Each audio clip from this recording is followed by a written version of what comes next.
Saya percaya kita semua luar biasa, amin. Amin. Karena Tuhan Yesus senantiasa bersama dengan kita, amin. Yes. Haleluya. Kita bersyukur atas kebaikan Tuhan kalau kita boleh datang kembali untuk ibadah pada malam hari ini. Mari sebelum kita mulai ibadah kita tundukkan kepala, kita tutup kedua mata kita berdoa. Bapa kami dalam surga Tuhan, terima kasih kebaikan-Mu pada malam ini kami masih bisa ibadah malam puji dan doa Tuhan. Kau berkatilah setiap kami yang mendengarkan Tuhan, biarlah dari awal pujian hingga pada firman Tuhan semua bisa berjalan dengan lancar. Kami buka Tuhan ibadah malam ini di dalam nama Tuhan Yesus, haleluya, amin. Amin, haleluya. Yes. Mari semuanya kita masuk dalam hadirat Tuhan. Yes. Kami datang menyembah-Mu malam hari ini Tuhan. Engkau melihat setiap hati kami ya Bapa. Kami ingin terus memuji nama-Mu Yesus. Kita naikkan pujian ini.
Ku bimbang, Kau di dalamku.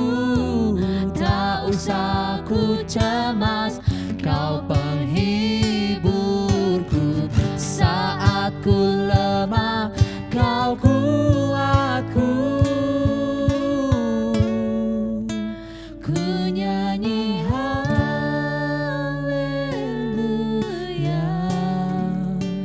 ku nyanyi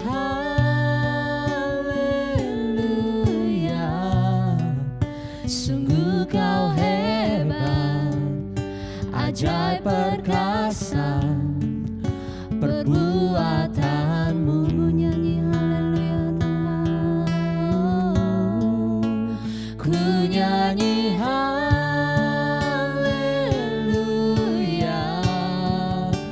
ku nyanyi haleluya. Sungguh Kau hebat, ajaib perkasa perbuatan-Mu di hidupku. Kami datang malam hari ini Tuhan. Kami ingin menyembah-Mu lebih lagi ya Bapa. Haleluya. Bapa kami datang Tuhan. Bapakku datang menyembah-Mu di sini. Ku percaya Kau Ada bagiku Tuhan. ada bagiku. Tak usah ku takut, sebab Kau sertaku. Tak usah ku bimbang, Kau di dalamku. Tak usah ku cemas, Kau penghiburku. Saat ku lemah, Kau kuatku.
Biarlah setiap penyembahan kami Tuhan Amin Tuhan, amin. sampai kepada Engkau Yesus ya Bapa.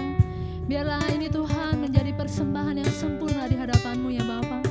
Kami juga terus berdoa untuk bangsa negara kami Tuhan. Engkau terus melihat COVID-19 yang terus menyebar Amin, Tuhan. Tuhan. Bapak kami perlu kasih kuasa-Mu Tuhan Dalam Yesus nama ya Tuhan Bapak. Yesus, Tuhan. Kami percaya bangsa kami, negeri kami boleh dipulihkan dari Amin, virus ini amin, ya Bapak. amin. Terima kasih Bapak Saudara, terima kasih Tuhan. Kami serahkan hidup kami, jiwa, roh, raga kami Tuhan hanya dalam tangan kasih-Mu ya Bapak. Amin. Terpuji nama-Mu Yesus. Hanya di dalam nama Tuhan Yesus kami berdoa. Haleluya. Amin. Haleluya. Saya undang jemaat untuk bangkit berdiri. Mari kita puji nama Tuhan. Amin. Amin. Karena setiap pujian kita, jika Tuhan yang memakan berkat akan dicurahkan. Bukan untuk kita tapi anak cucu kita. Amin. Yes. Mari kita katakan begitu besar kasih Allah pada kita. Begitu besar kasih Allah pada kita. Amin. Diberkatilah anak cucu kita di mana-mana. Tuhan mengubah miskin dan menjadikan kaya. Dia merendahkan dan meninggikan juga. Percayalah, berbahagialah bagi orang yang percaya. Amin. Anak cucunya pasti tidak Anak akan meminta-minta. cucunya pasti tidak akan meminta-minta.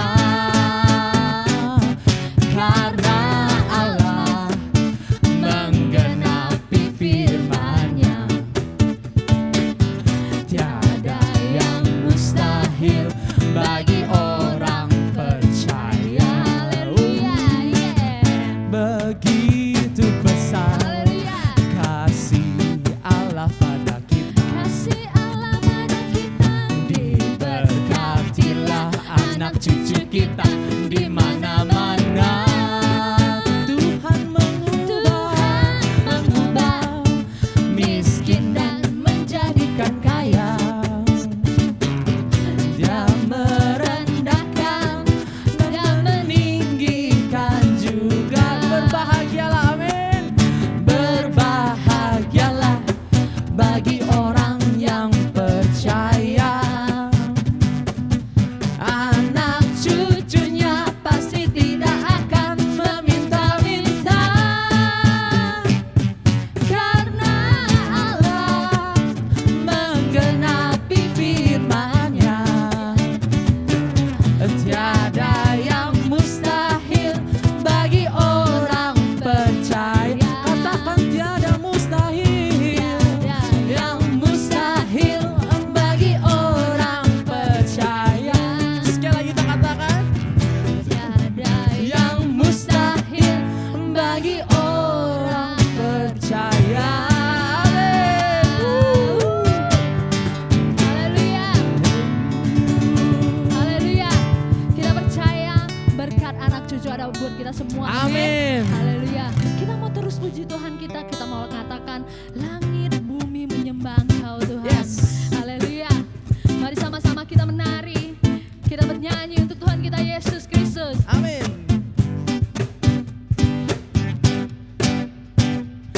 Langit dan bumi Pujilah Tuhan, sebab Dia ciptakan semuanya. Keagungannya mengatasi langit bumi. Ku sembah sujud di hadapannya. langit dan bumi. Langit dan bumi, pujilah Tuhan. Sebab Dia ciptakan semuanya. Keagungannya mengatasi langit bumi. Sembah sujud di hadapannya. Ku puji, ku sembah, ku puji, ku sembah Yesus Kristus Sang Penebusku. Ku puji, ku sembah, ku puji, ku sembah Yesus Kristus Sang Penebus. Haleluya. Mari semua kita lebih lagi menaikkan pujian ini untuk Tuhan kita Yesus. Langit dan bumi pujilah Tuhan. Langit dan bumi, pujilah Tuhan. Dia ciptakan semuanya. Keagungannya mengatasi langit bumi. Sembah sujud di hadapannya. Ku puji, ku sembah, ku puji, ku sembah Yesus Kristus Sang Penebusku. Mari semua, haleluya. Ku sembah, ku puji, ku sembah Yesus Tuhan dan Rajaku. Semuanya sama-sama kita gerak, ku puji, ku puji, Ku sembah, ku puji, ku sembah Yesus Kristus Sang Penebusku. ku puji, ku sembah, ku puji, ku sembah Yesus Tuhan dan Rajaku. Haleluya, haleluya. Haleluya, amin. Haleluya, Haleluya, amin. Haleluya, amin. lebih lagi katakan. Haleluya, amin. Haleluya, Haleluya, amin. haleluya. Haleluya, amin. Haleluya, Lagi katakan amin. haleluya, Haleluya, amin. haleluya. Haleluya, amin. Haleluya, amin. Haleluya, amin. Haleluya, amin. Sekali lagi katakan. Haleluya, amin. Haleluya. Amin, amin, amin. Amin. Haleluya. Sebelum kita masuki firman Tuhan, kita angkat satu pujian bahwa apa yang kita alami kini mungkin kita tidak mengerti, tapi Tuhan pasti mengerti dan memberikan jalan keluar bagi kita. Amin.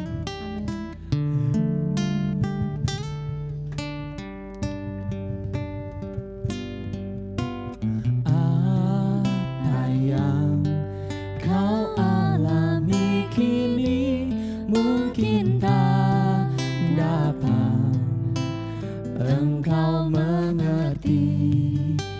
Cobaan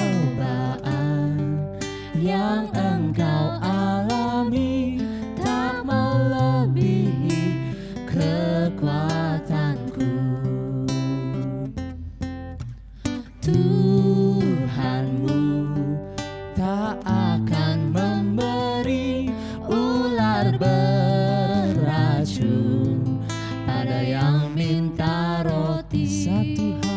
Satu hal tanamkan di hati, indah semua yang Tuhan beri. Tangan Tuhan sedang merendam suatu karya yang agung mulia. Saatnya kan tiba nanti, kau lihat pelangi kasih-Nya.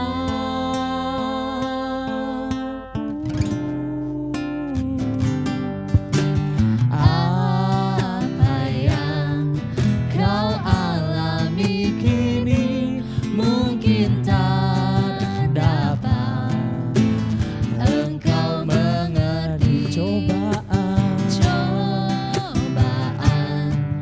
yang engkau alami tak melebihi kekuatanku. Tangan Tuhan sedang merendam suatu karya yang agung mulia. Saatnya kan tiba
Shalom, Bapak Ibu Saudara sekalian dalam Tuhan, selamat malam. Apa kabar?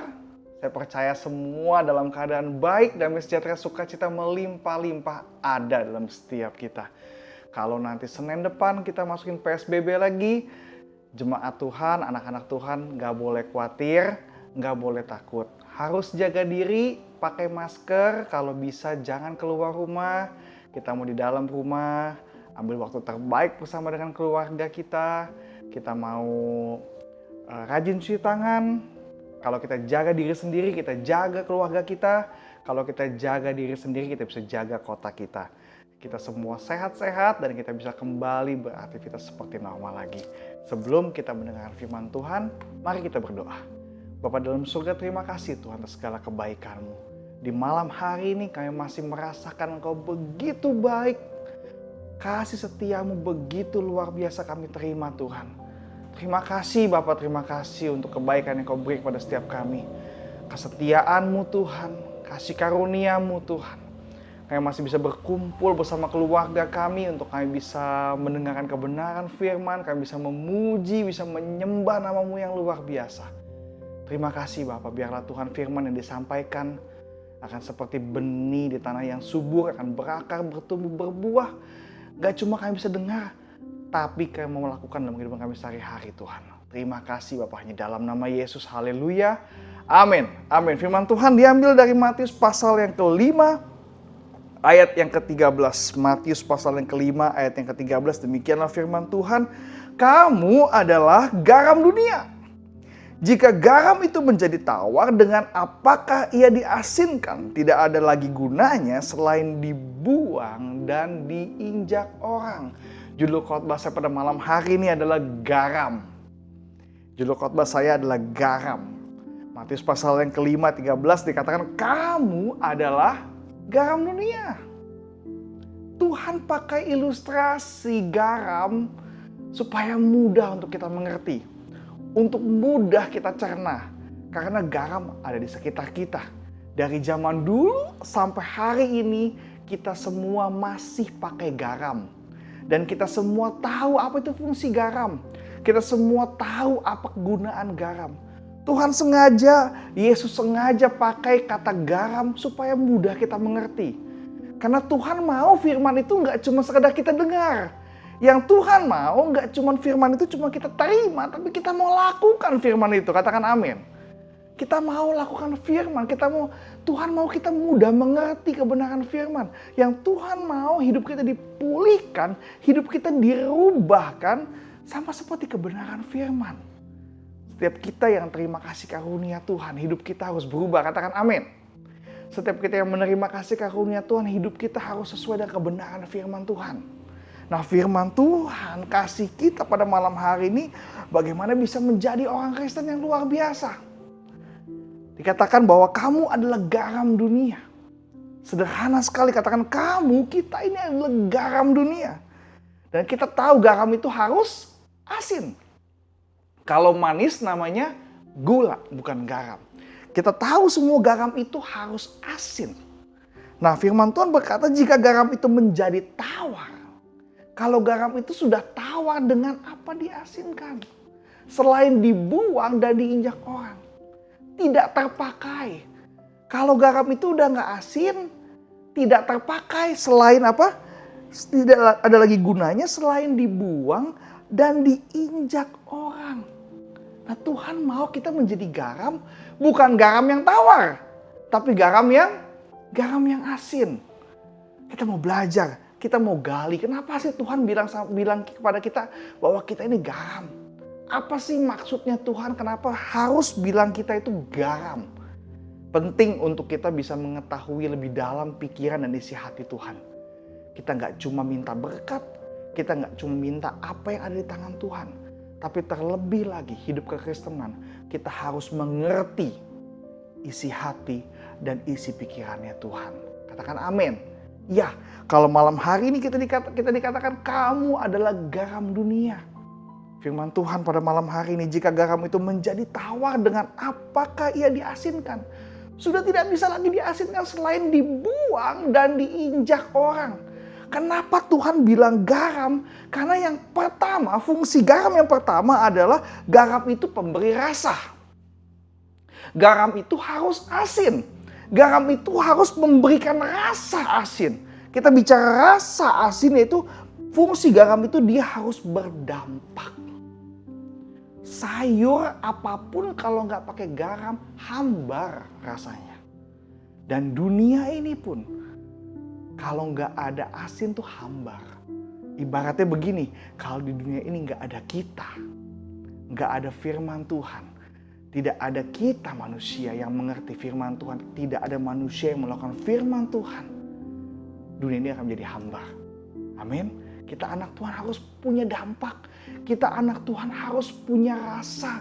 Kita anak Tuhan harus memberikan dampak, memberikan rasa kepada lingkungan kita, kepada keluarga kita, kepada komunitas kita. Tuhan mau, kenapa dia katakan kamu adalah garam dunia? Tuhan mau supaya kita memberikan rasa. Tuhan mau kita memberikan dampak. Matius pasal yang kelima ayat yang ke-16 dikatakan, demikianlah hendaknya terangmu bercahaya di depan orang, supaya mereka melihat perbuatanmu yang baik dan memuliakan Bapamu di sorga. Dikatakan bahwa hendaklah terangmu bercahaya di depan orang supaya mereka melihat. Kenapa Tuhan mau kita menjadi garam? Supaya kita bisa memberikan dampak. Supaya mereka, orang-orang bisa melihat kita, bisa melihat ada Kristus dalam hidup setiap kita. Dan kita bisa menjadi berkat untuk banyak orang. Jangan sampai kita nggak jadi berkat. Jangan sampai kita bukan jadi batu lompatan, tapi malah jadi batu sandungan. Itu sama aja kita sudah mematikan rasa asin kita. Firman Tuhan bilang, kalau garam itu menjadi tawar, dengan apa diasinkan selain dibuang dan diinjak orang. Jadi hidup orang Kristen harus memberikan dampak. Karena sifat asin, karena fungsi garam itu dia tuh bisa memberikan rasa asin. Kalau kita punya sop 1 panci, garamnya cuma 1 sendok. Tapi garam yang 1 sendok itu yang sedikit itu. Garam yang sedikit itu bisa mengasinkan, bisa memberikan rasa kepada sop yang 1 panci itu. Dan hidup kita demikian. Oleh sebab itu firman Tuhan, kita harus menjadi garam. Kita yang gak banyak mungkin di kantor. Di kantor mungkin, kantor kita semuanya tidak satu kepercayaan dengan kita. Tapi dengan yang sedikit itu, kita bisa memberikan rasa. Di rumah tangga kita, mungkin anak-anak, orang tua kita masih belum percaya Tuhan. Anak-anaknya sudah percaya Tuhan. Biarlah anak-anak dimanapun kita berada, hei anak-anak muda, engkau bisa menjadi dampak. Biar keluargamu, bapakmu, ibumu bisa melihat, wow, kok kamu hebat ya, kok kamu luar biasa ya. Dia bisa melihat Tuhan, bisa melihat Yesus dalam kehidupan setiap kita. Anak-anak muda katakan amin. Ya, dan di kantor kita, mungkin kita kerja sekeliling kita, ya mungkin berbeda kepercayaan dengan kita, tapi biarlah kita anak-anak Tuhan harus memberikan dampak. Kita menjadi garam, jangan menjadi garam di tengah lautan, tapi jadilah garam di tempat yang tawar. Jangan menjadi terang di tempat yang terang, tapi jadilah terang di tempat yang gelap. Supaya terang kita bercahaya, supaya mereka bisa melihat perbuatanmu baik dan memuliakan Bapa kita di sorga. Katakan amin. Firman Tuhan saya percaya akan menolong setiap kita pada malam hari ini dimanapun kita berada. Apapun posisi kita. Kalau kita mau belajar menjadi dampak. Kita mau belajar untuk bekerja, untuk melakukan lebih daripada orang lain. Tentunya dalam hal kebaikan, dalam hal yang baik, yang bermanfaat, yang tidak merugikan orang lain. Saya percaya orang lain akan melihat, wow, hidup kita berdampak. Hidup kita memuliakan Bapa di sorga. Hidup kita memberkati orang lain. Hidup kita memberkati komunitas kita. Hidup kita memberkati keluarga kita.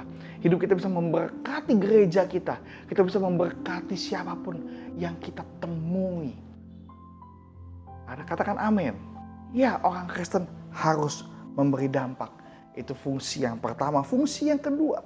Fungsi garam yang kedua adalah kalau biasanya orang suka makan ikan asin, fungsi garam ditaruh di ikan supaya ikannya awet.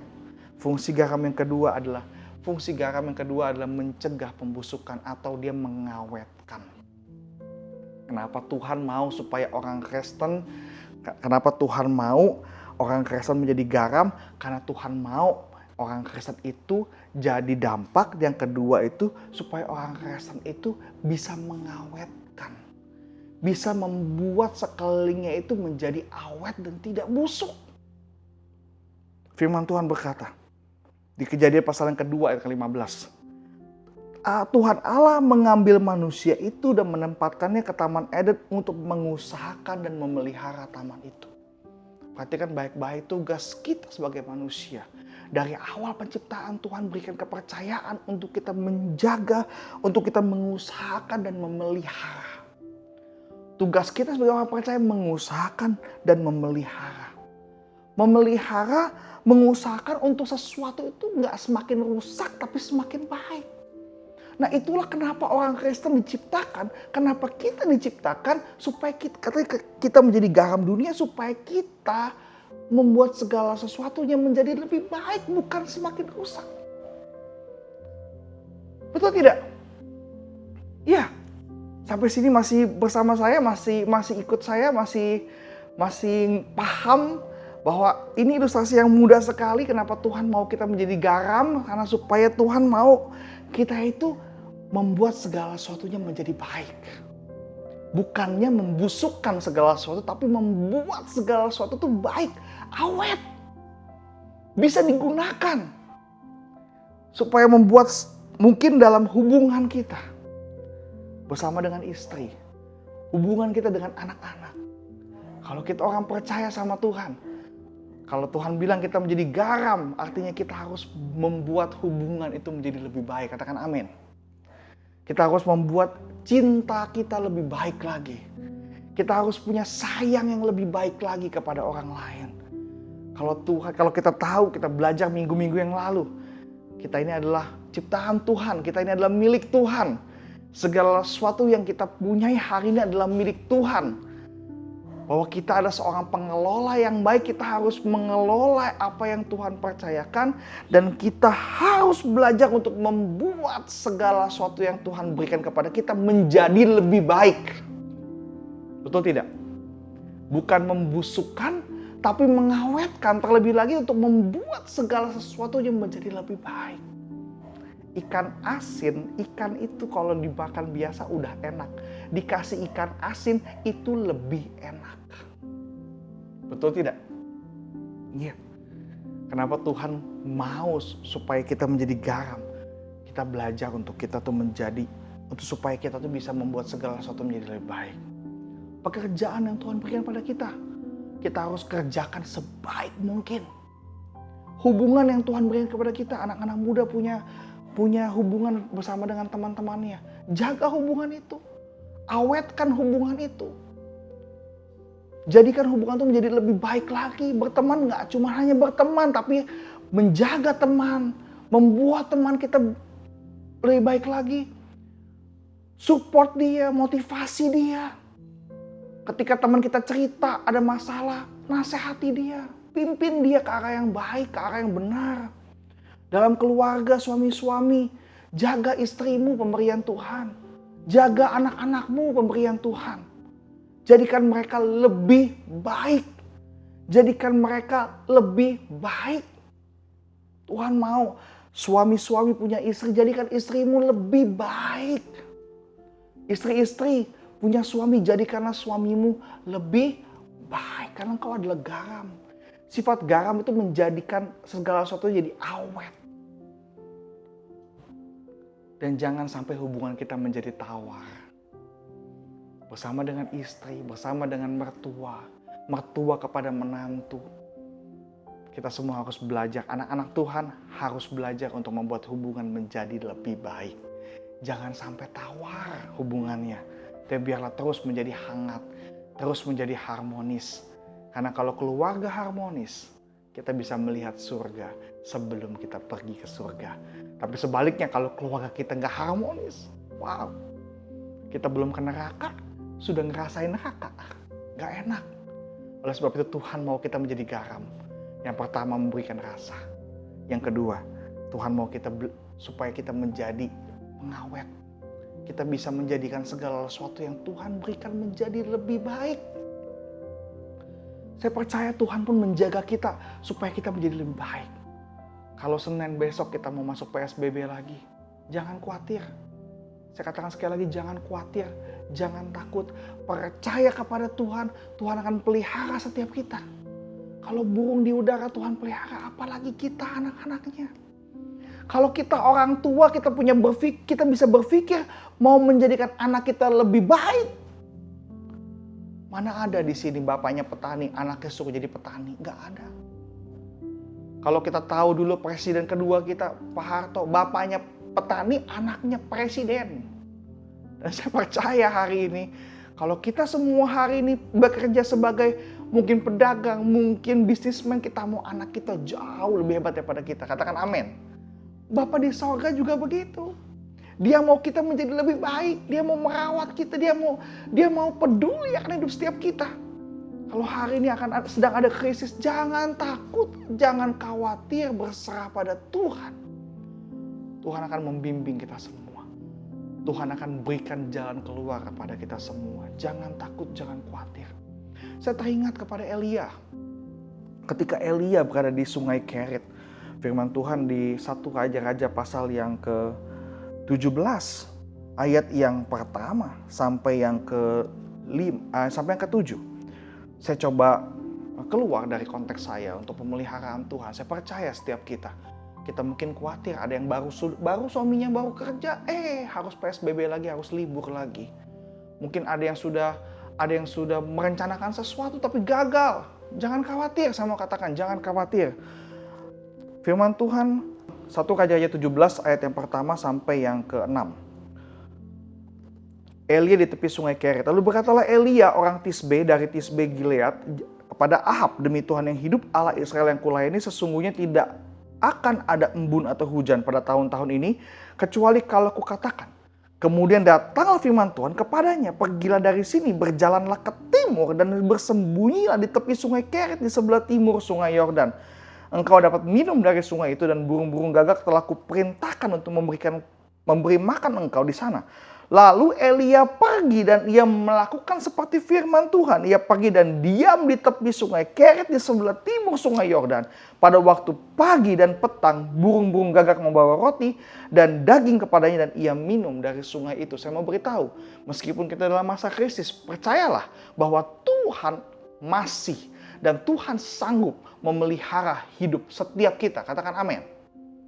Kalau ketika firman Tuhan bilang Tuhan pengen kita jadi garam supaya kita bisa memberikan dampak, supaya kita bisa menjadikan segala sesuatu lebih baik. Bapa di sorga punya rencana kepada kita. Bapa di sorga punya rencana untuk menjadikan kita lebih baik. Ketika Elia dalam masa kekeringan, Tuhan perintahkan. Perhatikan baik-baik, ketika Tuhan perintahkan yang Elia lakukan, bukan dia protes tapi dia lakukan. Tuhan perintahkan apa? Kita baca ayat yang kedua. Datanglah firman Tuhan kepadanya, pergilah dari sini, berjalanlah ke timur dan bersembunyi di tepi sungai Kerit. Kerit artinya terpisah. Kerit artinya jauh. Kenapa Tuhan tidak sembunyikan Elia di sungai besar seperti sungai Yordan? Tapi kenapa sungai Kerit? Percayalah. Meskipun kita dalam kondisi yang susah, mungkin terpisah dari kata makmur, tapi percayalah Tuhan pelihara hidup setiap kita. Mungkin hari ini bisnis kita kecil. Kemarin kita mungkin punya usaha, tapi hari ini Tuhan buat kita tidak punya usaha yang besar, hanya usaha yang kecil. Tapi percayalah dari usaha yang kecil itu Tuhan akan memelihara setiap kita. Itulah kenapa Tuhan tidak membawa Elia ke sungai Yordan yang besar, tapi ke sungai Kerit. Dan Kerit ada di sebelah timur. Sebelah timur bicara tentang matahari terbit. Selama matahari terbit di situ ada pertolongan Tuhan. Katakan amin. Ketika matahari terbit, hari dimulai. Kalau matahari tidak terbit, hari tidak mulai. Artinya matahari itu adalah sumber segala sesuatu. Elia diminta Tuhan ke sungai Kerit di sebelah timur. Artinya Meskipun usaha kita nggak seberapa. Tapi kalau kita menghadap kepada Tuhan, kita percaya bersumber kepada Tuhan, pasti Tuhan pelihara hidup kita. Apa yang dikatakan Tuhan lagi kepada Elia? Dikatakan bahwa engkau dapat minum dari sungai itu. Perhatikan, Tuhan pelihara kita seperti tanaman di tepi aliran air. Yang akan berbuah pada musimnya. Yang tidak pernah layu daunnya, apa saja diperbuatnya berhasil. Kalau hari ini tokomu tutup, coba usaha yang lain. Percayalah, mungkin itu tidak sebesar tokomu, tapi percayalah Tuhan akan pelihara engkau dari sana. Seperti ketika Tuhan suruh Elia pergi ke sungai Kerit. Begitu pula hidup kita. Tuhan akan pelihara setiap kita. Dikatakan lagi, dan burung-burung gagak. Nah, perhatikan baik, engkau dapat minum dari sungai itu dan burung-burung gagak telah kuperintahkan untuk memberi engkau makan di sana. Burung-burung gagak. Gagak itu lambang kematian. Gagak itu lambang kutuk. Yang gak enak itu burung gagak. Firman Tuhan selalu kalau yang baik-baik itu merpati. Kenapa Tuhan bisa pakai yang tidak baik untuk hidup setiap kita? Meskipun kondisi kita hari ini krisis, tidak baik. Mungkin inilah kita sedang berada mungkin seperti lambang burung gagak yang tidak baik. Tapi percayalah Tuhan akan pelihara setiap kita. Amin. Tuhan bisa berkati kita dari musim baik.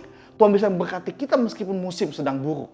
Kalau hari ini musim sedang buruk, Tuhan katakan dia akan berkati setiap kita dan dia akan pelihara setiap kita. Tidak akan pernah sekalipun anak-anak Tuhan ditinggalkan oleh Bapa di sorga. Katakan amin. Jadi hari ini saya mau katakan, malam hari ini jangan khawatir. Jangan takut.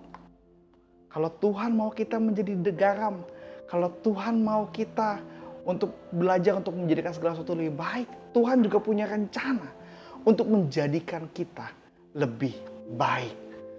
Kalau sedang musim krisis, sedang musim tidak baik, percayalah bahwa Tuhan akan menolong setiap kita. Dia akan pelihara hidup setiap kita. Sama seperti Tuhan pelihara Elia meskipun dalam kondisi yang sedang kekeringan. Apa yang dilakukan sama Elia? Dan ia pergi dan ia melakukan seperti firman Tuhan. Dia nggak protes sama Tuhan. Tuhan, saya mau sungai Yordan, saya nggak mau sungai Kerit. Elia nggak protes, tapi Elia mau taat sama Tuhan. Dia ikut sama Tuhan. Kita nggak bisa protes. Hari ini kondisi begini, ya kenapa kok PSBB lagi? Kenapa lockdown lagi? Kita nggak bisa protes. Jangan salahkan Tuhan. Jangan salahkan siapa-siapa. Kita harus taat, kita harus ikut sama Tuhan. Percayalah meskipun kondisi jelek, meskipun situasi sedang buruk, percaya Tuhan tetap pelihara hidup setiap kita. Katakan amin. Percaya. Kita harus percaya, jadi jangan khawatir. Waspada. Kita harus jaga diri kita baik-baik. Pakai masker, cuci tangan yang rajin. Kalau keluar rumah, kalau harus terpaksa keluar rumah, pulang dari mana-mana langsung mandi. Ganti baju. Supaya kita semua jaga. Kita mau jaga diri kita mau jaga keluarga kita.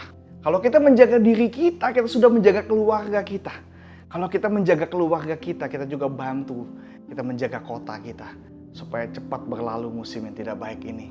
Sehingga ada musim yang baik yang kita bisa terima. Yang kita bisa diberkati Tuhan lebih luar biasa lagi. Kalau anak Tuhan spesialnya, musim apapun juga pemeliharaan Tuhan sempurna atas hidup setiap kita. Poin yang ketiga, fungsi garam yang ketiga, membuat media tidak mudah retak. Kadang-kadang orang zaman dulu pada ketika zaman Yesus waktu itu, dia punya rumah di lantai 2, dia pakai semen, adukan semen dan tanah liat, biasanya orang akan menaburkan garam di sana supaya semen itu tidak mudah retak. Fungsi garam yang ketiga adalah yang saya catat di sini adalah sebenarnya banyak fungsi garam, tapi saya catat 4 poin saja. Tadi yang pertama memberi rasa, yang kedua mencegah pembusukan. Orang Kristen harus mengawetkan, orang Kristen harus menjadikan segala sesuatu yang Tuhan berikan menjadi lebih baik. Dan yang ketiga, fungsi yang ketiga adalah membuat media tidak mudah retak. Kalau Tuhan mau kita menjadi garam, kalau Tuhan mau supaya kita menjadi garam dunia, anak-anak Tuhan tidak pernah membuat segala sesuatu retak. Tapi dengan kehadiran kita merekatkan. Katakan amin. Ya, harus. Anak Tuhan harus bukan sebagai orang yang meretakkan, tapi harus menjadi pribadi yang merapatkan. Sebagai pribadi yang membuat segala sesuatunya utuh. Ada amin? dalam keluarga. Suami yang takut Tuhan, istri yang takut Tuhan, selalu berusaha untuk membuat rumah tangga tidak retak. Selalu membuat rumah tangga itu utuh. Anak-anak yang takut Tuhan selalu ada di keluarga. Dia selalu menjaga keluarganya tetap utuh. Anak-anak Tuhan yang punya teman selalu menjaga teman-temannya supaya utuh. Jangan teman A, teman B ribut, kita bukan mendamaikan tapi kita makin bikin ribut. Kita harus menjadi pembawa damai. Itulah kenapa Tuhan mau kita menjadi garam. Tuhan mau kita menjadi garam dunia. Supaya kita bisa menjadi pendamai. Firman Tuhan berkata dalam Matius pasal yang ke-5 ayat yang ke-9, berbahagialah orang yang membawa damai, karena mereka akan disebut anak-anak Allah. Kalau kita mau jadi anak-anak Allah, kita harus bawa damai. Dalam rumah tangga kita harus membawa damai. Bukannya meretakkan hubungan istri kita dan orang tuanya, tapi merekatkan hubungan mereka. Jangan membuat kita retak dengan menantu kita, tapi harus kita mertua dan menantu harus dekat. Kita harus belajar. Kita harus belajar untuk menjadi perekat yang baik. Supaya kita bisa saling dekat, tidak rusak, tidak bercelah.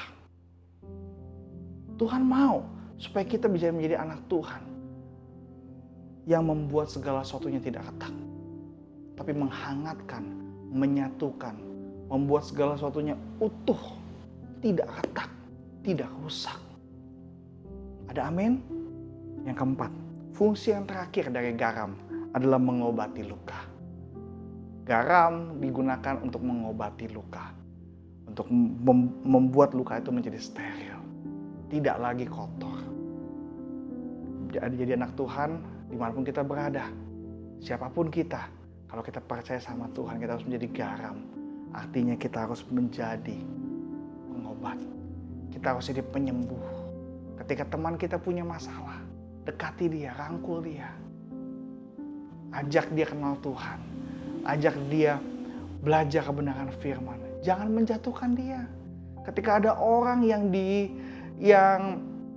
jauh dari Tuhan, jangan buat dia semakin jauh, tapi buat dia semakin dekat sama Tuhan. Kalau istri kita, suami kita sudah mulai jauh dari Tuhan, jangan musuhi dia, tapi bawa dia kembali kepada Tuhan. Ajak dia berdoa, ajak dia baca firman. Anak-anak kita, ajar mereka untuk baca firman, ajar mereka untuk berdoa. Sebagai anak-anak Tuhan, kita harus menjadi seorang penyembuh. Jangan membuat luka, jangan menyakiti orang, tapi jadilah seorang penyembuh. Jadilah seorang yang tidak membuat retak hati orang, tapi mengutuhkan hati orang, mengutuhkan hubungan, menyatukan hubungan, mengharmoniskan hubungan.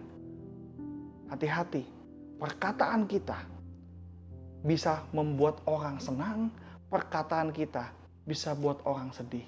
Perkataan kita bisa memulihkan keadaan orang. Perhatikan baik-baik, perkataan kita bisa juga melukai perasaan orang lain.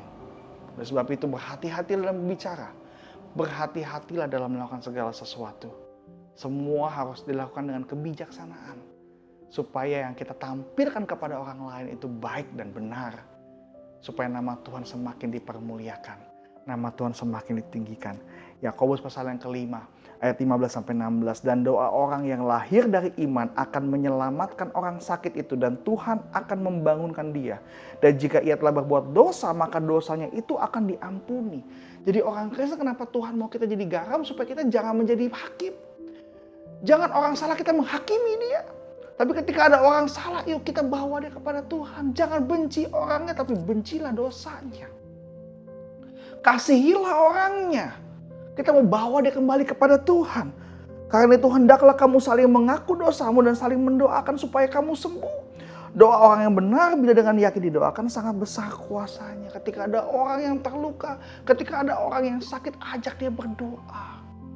Jangan ada orang sakit kita bilang apa? Aduh, kamu dikutuk. Ada orang yang susah kita bilang, aduh kamu nih ada dosa. Kita nggak boleh jadi penghakim. Ketika ada orang sakit, ada orang yang sedang butuh pertolongan, dia sedang berantem sama istrinya, dia sedang berantem sama suaminya. Jangan dihakimi. Apa pasti kamu main judi lagi? Pasti kamu main perempuan lagi. Pasti kamu ya, pasti kamu ya, pasti kamu ya. Jangan begitu. Jadi orang Kristen harus menjadi garam. Harus menjadi penyembuh. Kita harus mengobati luka orang. Belajar untuk kita harus merangkul orang lain yang sedang kesusahan, sedang sakit. Kita doakan dia, Tuhan sembuhkan dia, Tuhan pulihkan dia, Tuhan. Ketika dia sedang dalam masalah, Tuhan berikan jalan keluar, campur tangan Tuhan. Berikan yang terbaik untuk dia, itu baru anak Tuhan. Kalau ada orang sakit, ada orang lagi susah, ada suami yang sedang berantem sama istrinya, istrinya sedang berantem sama suaminya. Kita menghakimi, oh kamu sih, oh kamu sih, oh kamu sih. Itu bukan anak Tuhan. Kalau anak Tuhan, kamu kenapa? Kenapa begini lagi? Yuk kita berdoa. Saling menguatkan, saling memberi saran, saling memberikan firman Tuhan, tuntun dia kepada jalan Tuhan. Percaya, hidupnya pasti dipulihkan. Ketika hidup orang itu dipulihkan, kita juga diberkati Tuhan luar biasa. Amin. Percayalah, kalau kita menghakimi orang, kita akan dihakimi. Tapi kalau kita memberkati orang, kita akan diberkati. Ya, itu firman Tuhan. Oleh sebab itu, jadilah garam. Jadilah garam dunia. Kalau garam itu tawar, nggak bisa diasinkan selain dibuang dan diinjak orang. Garam punya 4 fungsi. Yang pertama, fungsi garam itu berdampak. Kita harus menjadi pemberi rasa. Kita harus berdampak. Kita harus bisa untuk memberkati orang. Supaya orang melihat perbuatan kita yang baik dan kita memuliakan Bapa di sorga. Fungsi garam yang kedua adalah untuk membuat segala sesuatunya awet. Untuk menjadikan segala sesuatunya lebih baik yang Tuhan berikan pada setiap kita. Kesehatan kita. Jangan merokok lagi. Hari ini jangan narkoba lagi. Badan bagus-bagus ditato, nggak boleh. Kita harus menjadikan segala sesuatu yang Tuhan berikan menjadi lebih baik. Yang ketiga, fungsi garam yang ketiga supaya membuat media tidak mudah retak. Supaya hidup kita bukannya untuk meretakkan rumah tangga orang, tapi menghangatkan rumah tangga orang. Hati-hati jadi orang Kristen. Oh, dia mau sama saya, dia udah punya suami, dia udah punya istri, dia mau sama saya. Itu namanya kita bukannya menghangatkan, tapi kita membuat retak rumah tangga orang. Kita harus belajar untuk menjadi perekat yang baik. Kita harus menjadi suami yang menyatukan istri. Kita menjadi suami yang menyatukan keluarga kita.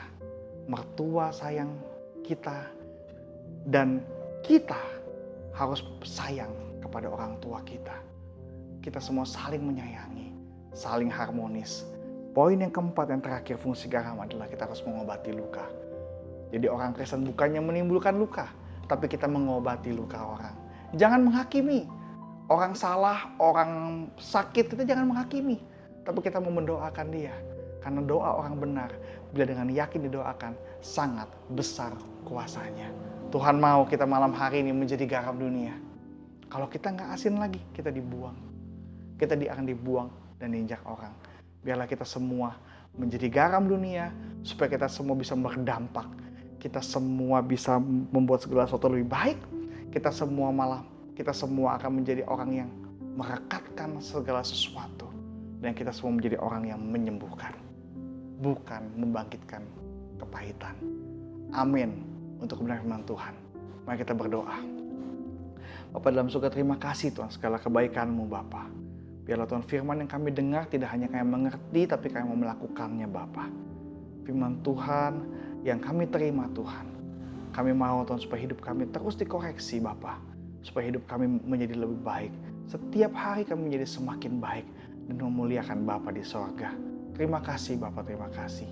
Dimanapun kami berada, berkati kami. Jauhkan kami dari segala mara bahaya. Jauhkan kami daripada segala kecelakaan. Tapi tuntunlah kami kepada jalan-Mu ya Tuhan. Terima kasih Bapa, terima kasih segala kebaikan-Mu. Sebentar hamba-Mu saya bicara. Tapi biarlah Roh Kudus-Mu terus berbicara pada setiap kami. Mengingatkan kami, menegur kami akan segala sesuatu. Terima kasih Bapa, hanya dalam nama Yesus. Haleluya.